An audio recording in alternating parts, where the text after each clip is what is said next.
process is it? Is it acute or chronic? You're getting it, right? Yeah. Renal failure. Diabetes. Most likely what organ? Kidneys.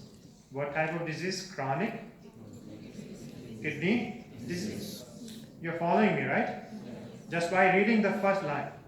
And it says, she has not yet started dialysis. That's all right, okay. No abnormalities. But let's look at the labs. Hemoglobin is 9. Is that normal? No. What is it? Decreased. Hematocrit, HCT is 28%. MCV is 94. Does this patient has what? There's something else called, right? This patient has something while looking at a lab? Anemia. Anemia in somebody who has chronic kidney disease. And what they're saying? Most likely cause of anemia in chronic kidney disease. What will you answer? Do you need to look at the answers? Then you move your hand from the answer. Where is the erythropoietin deficiency? See? Do all you agree in the back, right? Yes? No? If you don't know, still you don't know. Pick something, B or D. There's no negative marking. But this is how you should answer. This is how we teach. This is how I teach. Does that help? And just imagine 280 questions you have, something like this.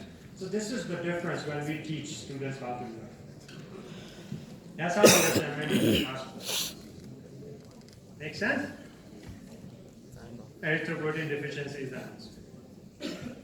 Sequential item sets will have a question, a scenario on the top, and then there will be 2 or 3 questions. Example in this one is first one question, and then you go to next page. There will be another question. So typically 2 or 3 questions from one scenario. Sequential item set. Multimedia questions will have a clip, video, different things. You can just click and look at hard sounds, and you can work from there. Good. So this is how the USMLE question. You want to practice a few more questions? Yes? Okay, let's look at it.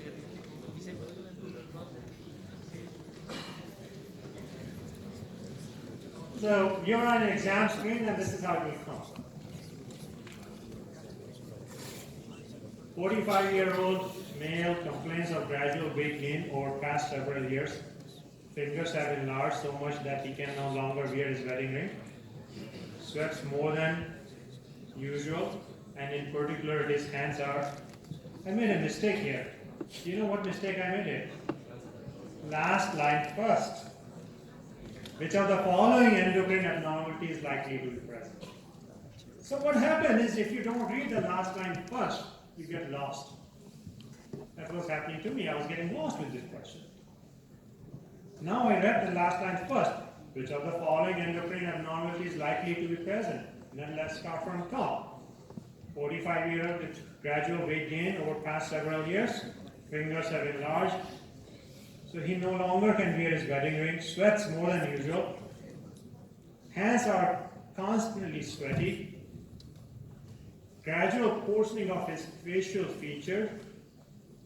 Something clicking in your mind right now? No. Yes. MRI shows 1.7 tumor in the anterior pituitary. Nothing so far? And you might be saying, well, this is explaining.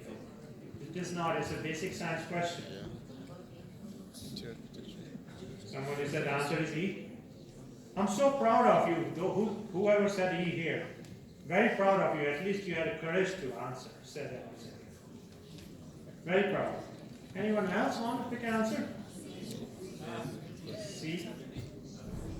Again, I'm very proud of you too. Have this courage to say the answer, okay?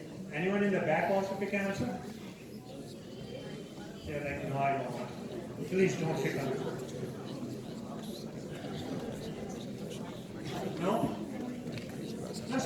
you answer, let's learn. This is something called paraphrasing. Paraphrasing. There are different things they are putting together in this question. But what we have to look at it, first we look at what this patient has. Can you figure out what this patient has?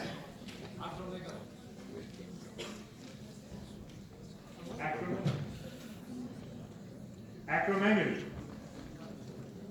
Those who are not thinking, oh, what are the signs of acromegaly, guys?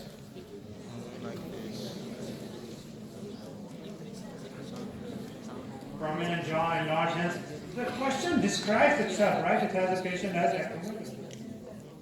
Right? And now, if I say somebody has acromegaly, what type of endocrine abnormality will be present in that patient?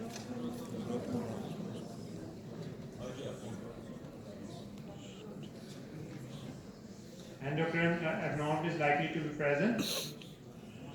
Somebody said, one person said.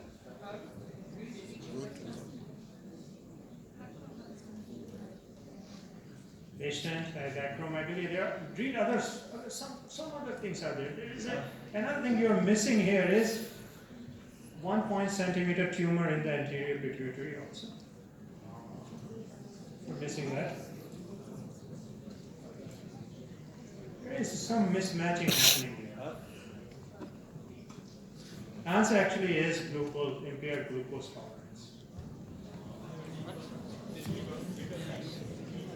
Impaired glucose tolerance. I can explain it to you, but I don't have time today to go over it. But just leave it like this way.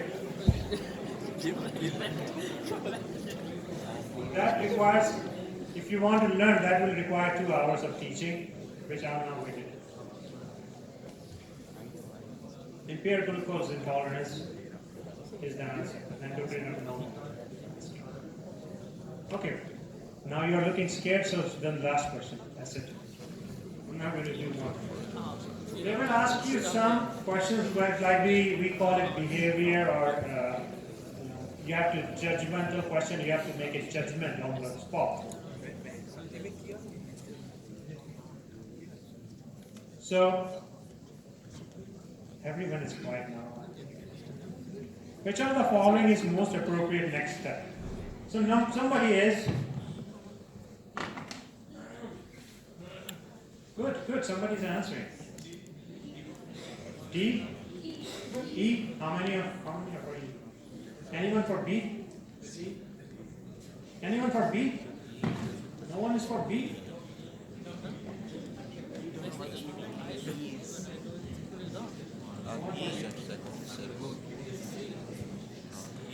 E. Yes. E. Many of you said E. Okay. I know you started chit-chatting now. Before I keep in mind, I know next time you will pick up your phone, you're like, you know what, let me just do Facebook stuff. So let's move on. Move on. I know the mentality. So let's look at it. 25-year-old states that she has consumed 25 acetaminophen tablets in a suicide attempt. Screening shows lethargic patient with temperature of 99, heart rate of 96, blood pressure of 102 and 60. Non-focal neurological exam, CBC and serum electrolytes are normal. Which of the following is most appropriate step? And many of you said gastric lavage. I worked in emergency medicine for 1 year, and when I was on the floor, if I see a patient like this, I would have ordered gastric lavage. That's okay, you answer. But that's incorrect in this question. Whenever we see acetaminophen, oh, gastric lavage. What is happening? Those who pick gastric lavage, you missed this question. You misread. What it says is, what here is important versus 25-year-old woman states. You have a patient who came to your hospital and saying that, I think I have consumed 25 tablets. If someone has consumed 25 acetaminophen tablet, do you think that patient will be talking to you?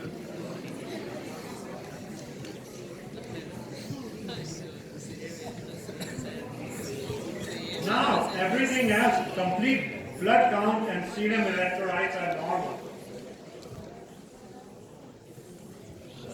Now somebody said A.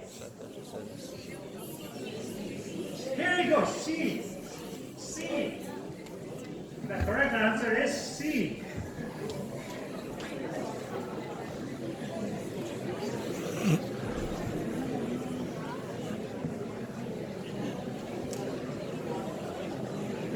Correct answer is obtain serum toxicology screen and acetaminophen level.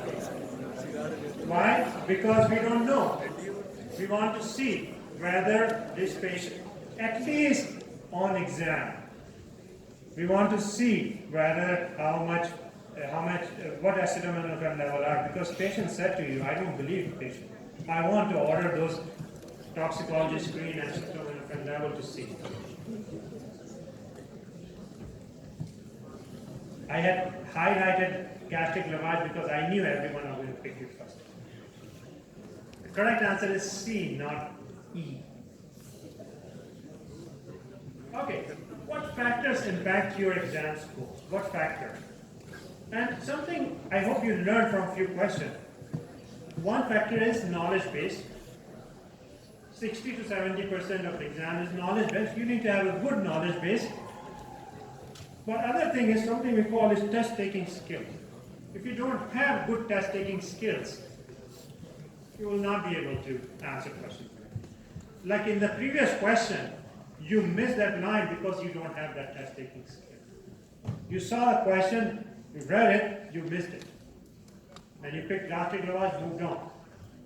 The test taking skill says how to read those questions, how to look at the answer, how to eliminate. When I teach, I spend 4 hours on test taking skills. On test taking skills, because those are very important things. You need to have good test taking skills to pass the exam. When our teachers teach, in every lecture we have test taking skills. We pitch for test taking skills. Knowledge is something you are learning in your university, but when we teach, we are focusing more on test taking skills. And the last part is attitude of, you don't know an answer, I think this is B, let's answer it. So in any exam, these factors will affect your exam score. What type of attitude have you had, what knowledge you have, and what test taking skills you have. Okay? All right, let's see what we covered. We covered medical college part, USMLE exams. We covered USMLE exam, but now let's look at it, something called ECFMG. What this weird name is, ECFMG. You need to, as an international graduate, you need to get something called ECFMG certificate in US before you can apply for the specialty training or medical specialty training. ECFMG is a private, not-for-profit organization. Their job is to make sure that you graduated from a university which is recognized by ECFMG. That's what their job is. So you need to go through ECFMG. You need to know. Those who are thinking about USMLE, write down this word ECFMG. You need to go through this website many, many times. What they look for the certificate, you need medical degree, your medical university transcript, passing scores of USMLE exams, step 1 and step 2, not step 3. ECFMG wants passing scores, and you must take USMLE exams, step 1 and step 2, within 7 years. So let's say you pass your step 1 exam today, make sure you pass within next 7 years. So if you are a medical student, you're thinking about USMLE exams, typically step 1, you should be able to give after 3rd year of your medical university. You should be able to give step 1. And step 2, you should be giving it in your final year, either 5th year or in 6th year. So you are well under that 7-year time frame. So that's what they are looking. Okay, we covered ECFMG certificate. Let's look at what is the residency training is. Residency training. Residency, what is medical residency? is a graduate medical training required to become a licensed physician in the United States.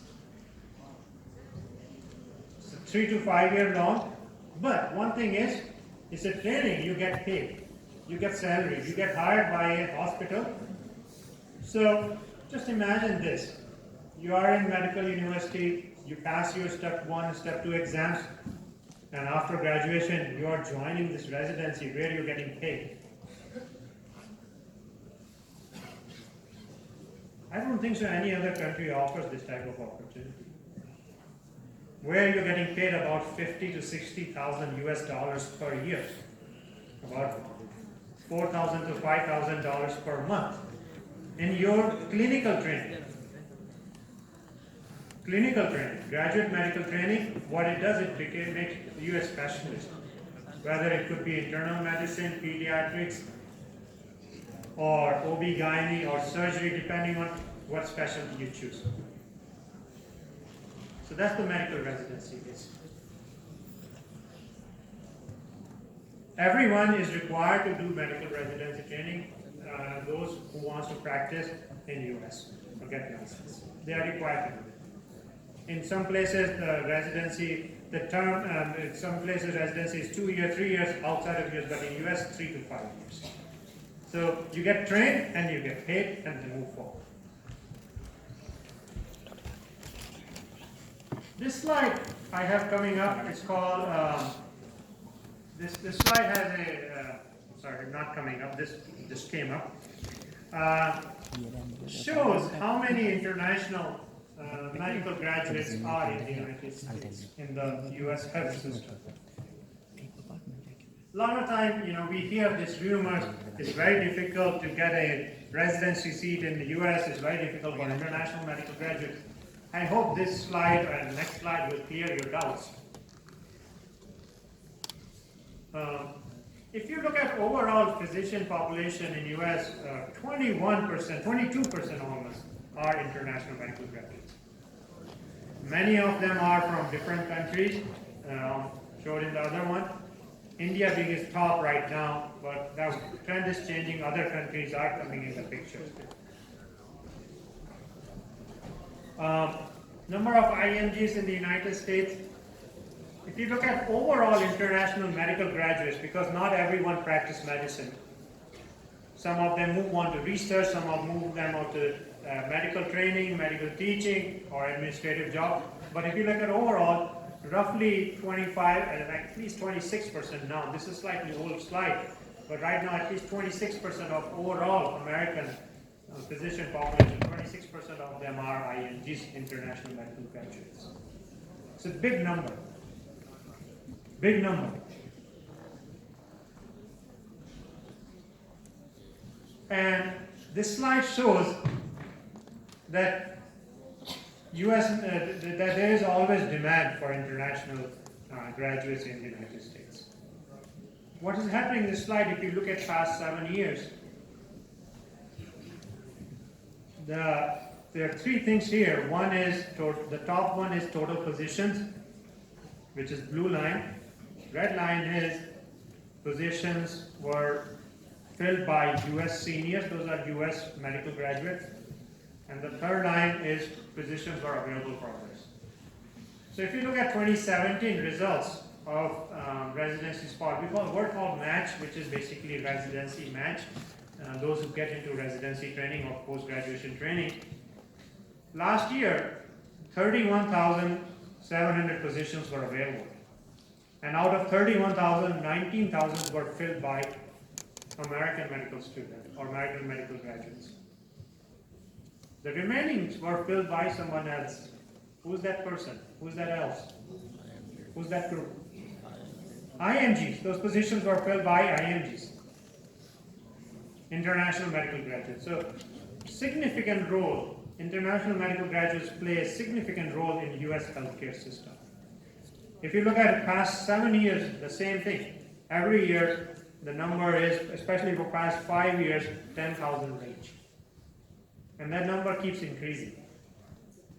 For everything. For total position, number of spots filled by Americans, and number of spots filled by others. So a lot of times the rumor goes around on the web, on the Facebook, where people say, oh no, it's very difficult. I believe in data, I believe in the reality. These are the published numbers. Just to show it to you that what are your chances will be after you have taken USMLE exam. Chances are bright. Now, what they look for when they're looking for how to fill their post, these 12,000 positions need to be filled out by someone. So what is important for them? At least for 30,000 positions, what is important? How they decide which candidate they are going to take. How they decide which one is a better candidate. Just imagine, thousands and thousands of people all over the world are applying for these positions. All over the world. Not from here, all over the world. What is important fact? Anyone wants to pick a guess? What program directors, what they look for? How they eliminate people? How they figure out which is a good candidate? Higher scores. Scores of what? Which exam? USMLE. They look for USMLE exam scores. Why? Because everyone who had applied for these positions have taken USMLE exams. So they will look at what scores you had in anatomy, what scores you had in your internal medicine. They don't look at it. Even for American students, they look at your scores in USMLE exam.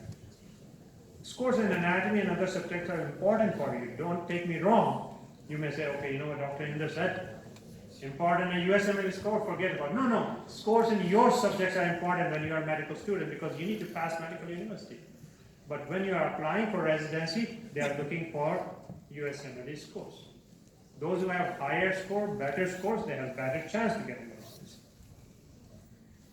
The exam scores are very important. If you're dreaming about USMLE, think about getting high scores. And after scores, they look at other things. Where did you go to medical school? What personal statement do you have? What type of CV you have? Do you have research experience? Do you have clinical experience? etc.